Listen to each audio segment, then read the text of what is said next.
ओम शांति। यह बाबा की सेवा के लिए नया चैनल चालू किया है। इस चैनल को सब्सक्राइब करें। ओम शांति। ओम शांति। आज दिनांक 1 अप्रैल 2022 बाबा ने महावाक्य में हम बच्चों को जो शिक्षाएं दी उसका मनन करेंगे। बाबा बोले, मीठे बच्चे, सदगति में जाना है तो बाप से प्रतिज्ञा करो कि बाबा हम आपको ही याद करेंगे। सदगति में जाना है तो बाप से प्रतिज्ञा करो कि बाबा हम आपको ही याद करेंगे। अर्थात सदगति करने वाला एक पिता निराकार परमात्मा हम बच्चों को 21 जन्मों के लिए सुख, शांति, आनंद, प्रेम, पवित्रता, ज्ञान तथा शक्तियाँ देने के लिए आता है। हमें सर्वगुण संपन्न बनाने आता है। हम बच्चों की कोई लिमिट नहीं होती सुख की, शांति की, आनंद की, प्रेम की, पवित्रता की। 21 जन्मों तक हम बुढ़ापे तक अजर अमर अविनाशी हो जाते हैं। तो ऐसे पिता परमात्मा निराकार जो हम बच्चों के अपकारों को भुलाकर उस दूसरी दुनिया परम धाम से हम बच्चों को सदगति का वर्षा देने आते हैं। तो उस पिता परमात्मा को हम 63 जन्मों से पुकार रहे थे, उसे ढूंढ रहे थे। वही पिता परमात्मा आया है और हम बच्चों को एडॉप्ट कर हमें विश्व का मालिक बनाता है। तो ऐसे पिता को याद करना है। श्वासों श्वास, सेकंड सेकंड, हर कर्म में, हर बोल में, हर संकल्प में उस पिता की याद समाई हो, क्योंकि हमें अब 21 जन्मों के लिए बाबा सदगति देने के लिए आया है। तो ऐसे पिता निराकार परमात्मा को निराकार आत्मा स्वरूप में स्थित होकर याद करना है। जितना जितना हम उस पिता परमात्मा को याद करेंगे तो उस याद की अग्नि से हमारे विकर्म विनाश होंगे और हम जो स्वदर्शन चक्र चलाते हैं उस चक्र से चक्रवर्ती राजा बन जाते हैं। तो बाप से हमें स्वर्ग का वर्षा मिलता है। हम 21 जन्मों के लिए अजर अमर अविनाशी हो जाते हैं। अखंड हमें स्वराज्य प्राप्त होता है। आगे बाबा ने बोले, किस पुरुषार्थ के आधार पर सतयुगी जन्म सिद्ध अधिकार प्राप्त होता है? किस पुरुषार्थ के आधार पर सतयुगी जन्म सिद्ध अधिकार प्राप्त होता है? तो बाबा बोले, अभी पूरा बेगर बनने का पुरुषार्थ करो। पुरानी दुनिया से ममत्व मिटाकर पूरे बेगर बनो। बेगर बनने वाले ही प्रिंस बनते हैं। जिस प्रकार ब्रह्मा बाप ने पहले ही कदम में अपना सब कुछ पिता परमात्मा को अर्पण कर दिया, खुद बेगर बन गए और बेगर के बदले में उन्हें पद मिला सतयुग की राजाई का। तो ऐसे ही बाबा कहते कि अब बेगर बनने का पुरुषार्थ करो। बेगर अर्थात इस देह से, देह के बंधन से, संबंध से, तन मन धन समय संकल्प श्वास सब कुछ पिता परमात्मा को अर्पण कर दो। तो जब हम उस पिता परमात्मा पर पूरे पूरे अर्पण हो जाते हैं अर्थात बेगर बन जाते हैं, तो बाबा हमें सतयुग की राजाई प्रदान करते हैं। तो बाबा कहते भी हैं, तुम मुझ पर अर्पण हो जाओ तो तुम विश्व के मालिक बन जाओगे। मीठे बच्चे, अब तुम ट्रस्टी बनकर कर्म करो। पुराना किच्चड़ पट्टी जो कुछ है सब कुछ ट्रांसफर कर दो। बाप और वर्षे को याद करो तो तुम स्वर्ग में आ जाएंगे। विनाश सामने खड़ा है, इसलिए अब पुरानी बेग बेगेज समेट लो। अर्थात सर्व संबंधों से, सर्व बंधनों से स्वयं को उपराम कर लो। हम देखते हैं कोई भी चीज़ बनाते हैं तो जब वह पकती है तो वह सारे किनारे छोड़ देती है, अर्थात सार में आ जाती है। तो ऐसे ही बाबा कहते अब विस्तार में ना जाकर सार युक्त हो जाओ, बिंदु स्वरूप में स्थित हो जाओ, बिंदु में रहकर बाप समान सिंधु बन जाओ, अर्थात सर्वगुण संपन्न बनो, सर्व शक्तियों से संपन्न बनो। माया जो है वह तुम पर बार बार वार करती है, पुरानी दुनिया में वापस ले जाती है। तो माया से बचने के लिए, माया पर विजय प्राप्त करने के लिए अपना जो पुराना किचड़ा पट्टी है, अर्थात 5 विकार, देह देह के संबंध, कर्मों के बंधन, सब कुछ उस पिता परमात्मा पर अर्पण कर दो। पिता परमात्मा को याद करो और वर्षे अर्थात सतयुग को याद करो। तो सतयुग को जितना जितना याद करेंगे तो सतयुगी गुणों से संपन्न बनेंगे।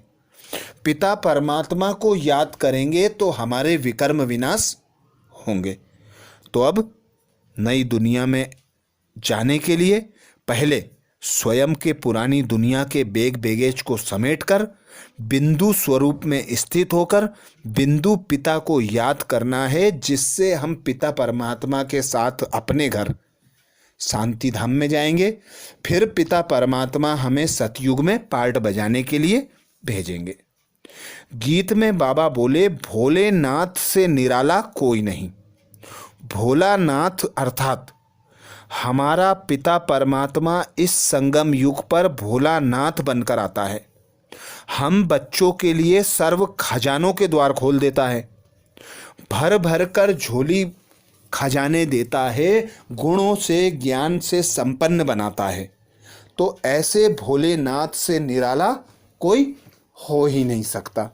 तो इसलिए उसे भूलना नहीं है, उसकी याद में रहकर हर कर्म करना है। बाबा बोले, इस समय तुम बच्चों की लड़ाई माया रावण के साथ है। जितना तुम शिव बाबा को याद करेंगे उतना माया भुलाने की कोशिश करेगी, ज्ञान पॉइंट भी भुलाने की कोशिश करेगी। इसलिए बाबा श्रीमत देते कि ज्ञान के पॉइंट को लिख कर रखो, उसे बार बार निकाल कर मनन चिंतन करो, क्योंकि माया ऐसी है जो हमें भुलाती है, हमारे ऊपर अपना प्रहार करती है, हमें पुरानी दुनिया की तरफ मुख कर देती है। तो अब हमें श्री कृष्ण के समान अपना मुख नई दुनिया की तरफ रखना है, पांव पुरानी दुनिया से धीरे धीरे उपराम करते जाना है। तो बाबा की श्रीमत है, माया पर विजय प्राप्त करने के लिए बाबा को याद करना है, बाबा के ज्ञान का मनन चिंतन कर बाबा के वर्षे का पूरा पूरा अधिकार प्राप्त करना है। बाबा संगम युग पर आते हैं, गीता का ज्ञान हमें सुनाते हैं। वही विश्व का रचयिता है, स्वर्ग रचता है, जबकि वह सबका बाप है। तो जरूर बाप से वर्षा स्वर्ग की बादशाही मिलनी चाहिए। सतयुग में देवी देवताओं का राज्य होता है। बाबा आकर हमें संगम युगी ब्राह्मण बनाते हैं। ब्राह्मण से हम फरिश्ता बनते हैं, फरिश्ते से फिर देवता बनते हैं। तो बाबा कहते विष्णु के चित्र में 4 वर्ण दिखाते हैं, देवता, क्षत्रिय, वैश्य, शूद्र। 5वां वर्ण है ब्राह्मणों का, लेकिन उन्हों को यह बिल्कुल पता नहीं ऊंचे ते ऊंचा है ब्राह्मण वर्ण, क्योंकि ब्राह्मण ही शूद्र से देवता बनने का साधन है। बाबा आकर हमें शूद्र से ब्राह्मण बनाते हैं, फिर ज्ञान और योग के आधार पर हमें स्वर्ग का मालिक अर्थात देवी देवता बनाते हैं। आगे बाबा कहते रुद्र ज्ञान यज्ञ मशहूर है, जिससे विनाश ज्वाला प्रज्वलित हुई। बाप खुद कहते हैं, मैंने यह ज्ञान यज्ञ रचा है। तुम हो सच्चे ब्राह्मण रूहानी पंडे।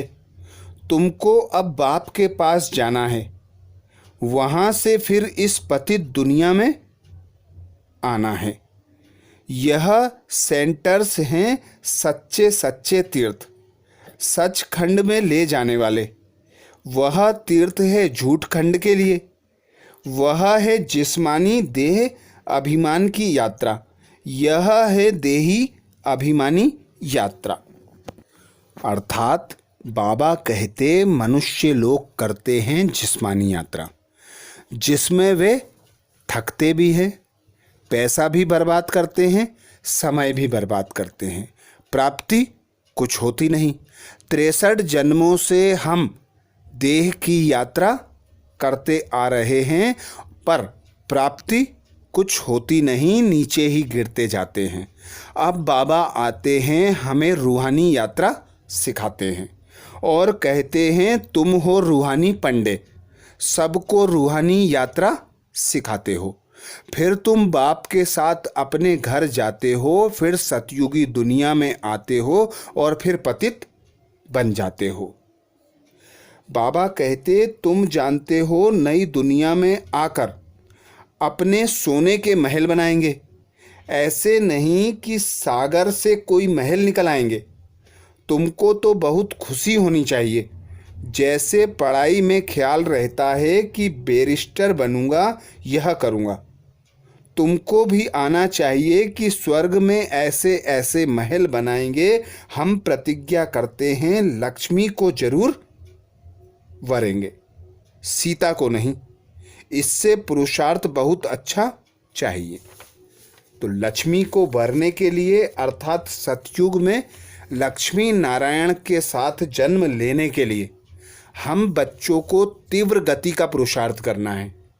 बाप दादा की याद में रहकर, उनके ज्ञान का मनन चिंतन कर, गुण ज्ञान तथा शक्तियों का स्वरूप बनकर संपूर्ण संपन्न बनना है। अपने एक एक समय को, एक एक श्वास को, एक एक संकल्प को सफल कर, तीव्र पुरुषार्थ कर, सतयुग में राजाई के लिए पुरुषार्थ करना है। बाबा कहते अब विनाश सामने खड़ा है। यह तुम्हारा अंतिम जन्म है। इस अंतिम जन्म में पवित्र जरूर बनना है। पवित्र बनकर पवित्र दुनिया की स्थापना में बाबा का मददगार बनना है। बाबा आते हैं हमें स्वर्ग की राजाई देने। इस एक अंतिम जन्म में कहते हैं पवित्र बनो, पावन बनो, तो विश्व के मालिक बन जाओगे, पवित्र दुनिया के मालिक बन जाओगे। तो अब बाबा की श्रीमत अनुसार खुद को बाबा के ज्ञान का, शक्तियों का, गुणों का स्वरूप बनाकर, पवित्र पावन बनकर सतयुग में जाने का तीव्र पुरुषार्थ करना है। आज बाबा ने महावाक्य में वरदान दिया। वरदान में बाबा बोले सत्यता के साथ सभ्यता पूर्वक बोल और चलन से आगे बढ़ने वाले सफलता मूर्त भव। सत्यता के साथ सभ्यता पूर्वक बोल और चलन से आगे बढ़ने वाले सफलता मूर्त भव। डिटेल में बाबा बोले सदैव याद रहे कि सत्यता के निशानी है सभ्यता। यदि आप में सत्यता की शक्ति है तो सभ्यता को कभी नहीं छोड़ो। सभ्यता को सिद्ध करो, लेकिन सत्यता को सिद्ध करो, लेकिन सभ्यता पूर्वक। सभ्यता की निशानी है निर्माण और असभ्यता की निशानी है जिद। तो जब सभ्यता पूर्वक बोल और चलन हो तब सफलता मिलेगी। यही आगे बढ़ने का साधन है। अगर सत्यता है और सभ्यता नहीं तो सफलता मिल नहीं सकती। अर्थात हमें अपने चाल चलन, बोल, कर्म श्रीमत अनुसार करने हैं। सत्य बाप की हम सत्य संतानें हैं। हम सत्य सत्यता की दुनिया सतयुग बनाने के निमित्त बने हैं। तो सतयुग में जो देवी देवता हैं वह हर आत्मा के प्रति देही अभिमानी दृष्टि रखते हैं, सर्व आत्माओं के प्रति आदर सम्मान करते हैं। तो ऐसे ही आदर सम्मान के साथ निर्माण चित्त बनकर हम बच्चों को सभी पर रहम दिल बनकर उनके अपकारों को, उनकी बुराइयों को भूलकर, उनकी विशेषताओं को देखकर सत्य की दुनिया में उन्हें लाने का पुरुषार्थ करना है। अर्थात सत्य की दुनिया स्थापित करने के लिए सभ्यता में रहकर बोल कर्म चलन करना है। तो सफलता मिली पड़ी है। स्लोगन में बाबा बोले, संबंध संपर्क और स्थिति में लाइट रहो, दिनचर्या में नहीं। संबंध संपर्क और स्थिति में लाइट रहो, दिनचर्या में नहीं। अर्थात इस पुरानी देह में, देह के संबंध में, कर्म के बंधन में ना आने के लिए बाबा कहते लाइट रहो। लाइट अर्थात हल्के रहो। तो सदा उस पिता परमात्मा की स्मृति हो, यह स्मृति हो कि मैं अवतरित आत्मा हूँ, मुझे पिता परमात्मा ने सेवा अर्थ अवतरित किया है। तो अब करावनहार पिता परमात्मा मुझसे कर्म करा रहा है, मैं निमित्त होकर कर्म कर रही हूँ, मेहमान आत्मा हूँ, अब मुझे वापस घर जाना है। तो कोई भी संबंध बंधन हमें अपनी ओर आकर्षित नहीं करेंगे। अर्थात हम हल्के होकर कर्म कर सकेंगे। तो बाबा की श्रीमत है, संबंध संपर्क और स्थिति में लाइट, दिनचर्या में नहीं। तो ये थे बाबा के महावाक्य। अच्छा, ओम शांति।